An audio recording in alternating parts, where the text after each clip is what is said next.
que é o processo para você conseguir ter uma carteira de habilitação aqui no Canadá? Esse é o assunto do vídeo de hoje. Vou contar para vocês todos os passos que eu fiz para conseguir ter uma carteira de habilitação aqui no Canadá. E ó, será que você consegue ter um carro mesmo tendo só a CNH brasileira? Vamos lá que eu vou contar todos os segredinhos para vocês.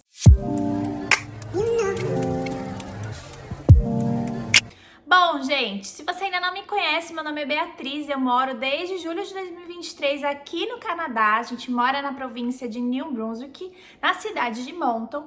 E assim que a gente chegou, a primeira coisa que a gente já foi atrás foi da carteira de habilitação, tá?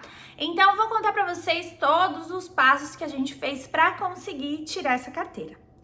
Bom, o primeiro passo é você entrar no site do governo e fazer a prova teórica, tá? Eu vou falar como que foi a nossa experiência aqui na nossa província, porque dependendo da província muda algumas regras. Por exemplo, aqui eu consegui fazer essa prova teórica de maneira online. Eu sei que, por exemplo, em Ontário, lá em Toronto, você tem que fazer presencial a prova, então já muda um pouquinho, tá?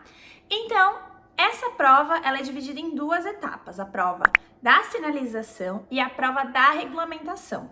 Você consegue baixar lá no site a apostila para você estudar tudo, e eu acho muito importante você dar uma olhada, porque por mais que a gente já dirigia há 10 anos no Brasil, tinha placa, gente, que a gente nunca tinha visto na vida, e tem algumas regras de trânsito que eu vou falar no final do vídeo, que são bem diferentes do que a gente está acostumado no Brasil.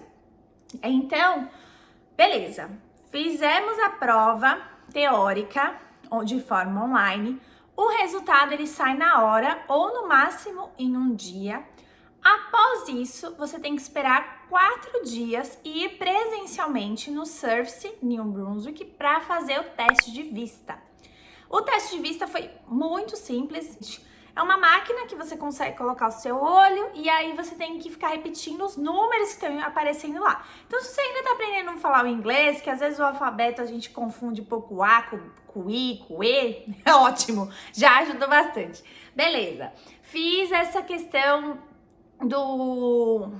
da vista, aí eles já emitem o número da sua CNH aqui do Canadá.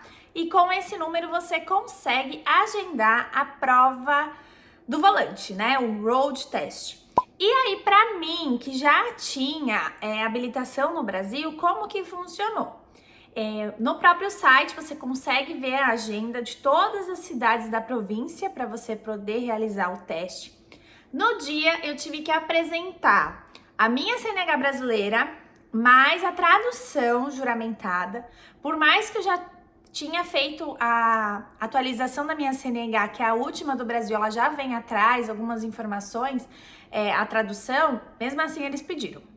E beleza, como a gente já dirigia no Brasil, a gente já consegue fazer o teste para carteira full, que se você ainda não dirigia no Brasil, você tem que ficar 1 ano na categoria Learning. Então, toda vez que você for dirigir, você tem que ter alguém que tenha carteira do seu lado.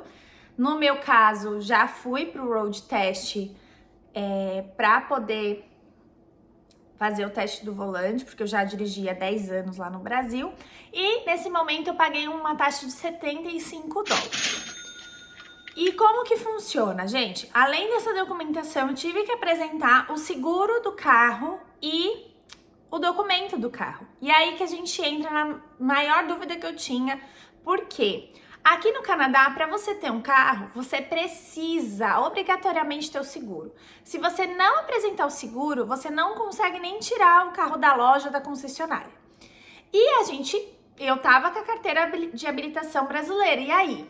O que acontece? Aqui na nossa província, você consegue fazer o seguro com a carteira brasileira, só que você tem um prazo de 3 meses para atualizar para a carteira canadense.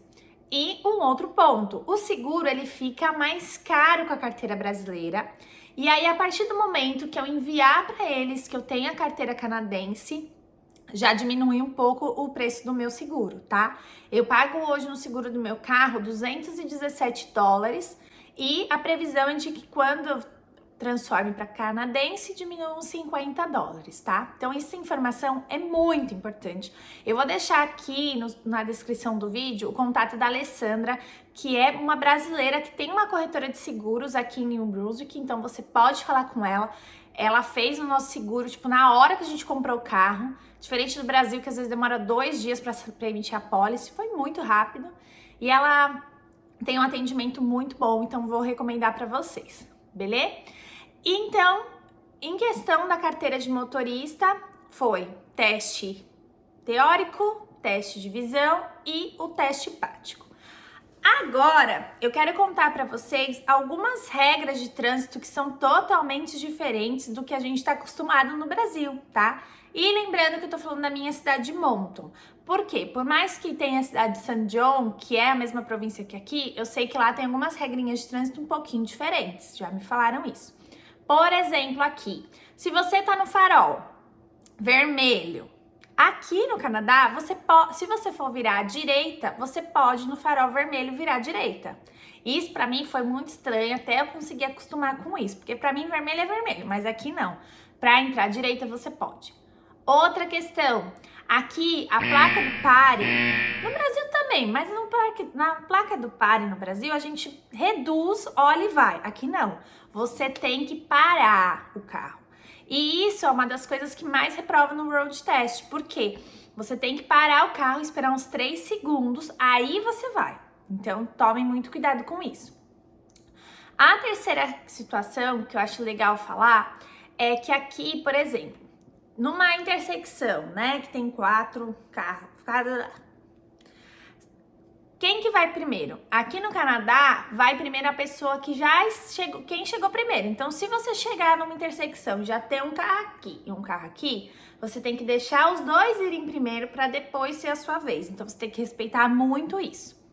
Outra coisa que eu já vi pessoas sendo reprovadas aqui é, se você tá dirigindo numa rua de bairro, e aí você vê um pedestre querendo atravessar. Você não pode dar a vez pro pedestre, só se ele estiver na faixa de pedestre.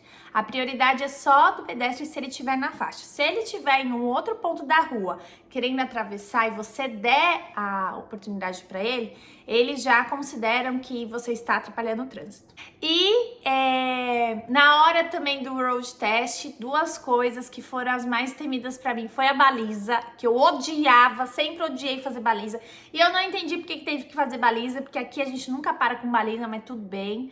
Você tem 3 chances de acertar a baliza, tá? Tá ótimo, consegui. E a ladeira, gente. Aqui tem um negócio da ladeira. Você vai ter que estacionar o seu carro na ladeira. E esse foi o motivo que eu fui reprovada no meu primeiro teste. Por quê? Quando você parar o seu carro na ladeira, normalmente a gente coloca o carro automático no P, né? Que é o parking. Mas para eles, não. Você tem que pôr no neutro e puxar o freio de mão.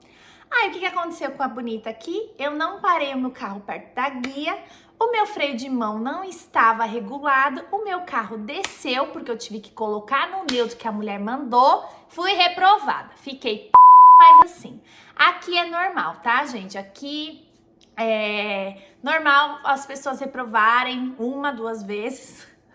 E a dica que o pessoal dá é você tentar fazer em cidades menores. Então, por exemplo, eu fiz a minha prova lá em Sussex, que fica a 80 quilômetros daqui, porque é uma cidade menor, lá só tem 2 faróis, mas mesmo assim fui reprovada na primeira vez, tá bom? Tudo bem. O teste teórico, ele custa 22 dólares. O road test eu paguei 75 dólares. E quando você reprova, você tem que você reprova uma vez, você espera 1 semana para refazer o teste e ele custa 25 dólares, tá? Então, gente, espero que esse vídeo tenha te ajudado de alguma maneira. Que se você tá chegando aqui no Canadá, a gente se preocupa muito com essa questão do carro, porque é um país que faz frio, né? Muito frio às vezes, dependendo da província que for morar. Então, carro pra gente acabou sendo uma necessidade. E também porque o transporte público da nossa cidade não é muito bom. Tipo, ele funciona, mas demora um tempo muito grande para você chegar em alguns pontos que, por exemplo, de carro eu levo 10 minutos, De ônibus eu demoro 50. Então, por isso que a gente resolveu já correr atrás de toda a documentação, tá? Então, espero que esse vídeo tenha te ajudado. Vou deixar aqui o meu Instagram para você acompanhar lá, que é o @BiaInCanada_. E não se esqueça de se inscrever no canal, porque, gente, eu vejo só 25% das pessoas que assistem os meus vídeos são inscritas, então se inscreve, porque você vai ativar o sininho, toda vez que eu postar um vídeo novo você vai ficar sabendo, tá bom? Então, eu encontro vocês no próximo vídeo, um grande beijo!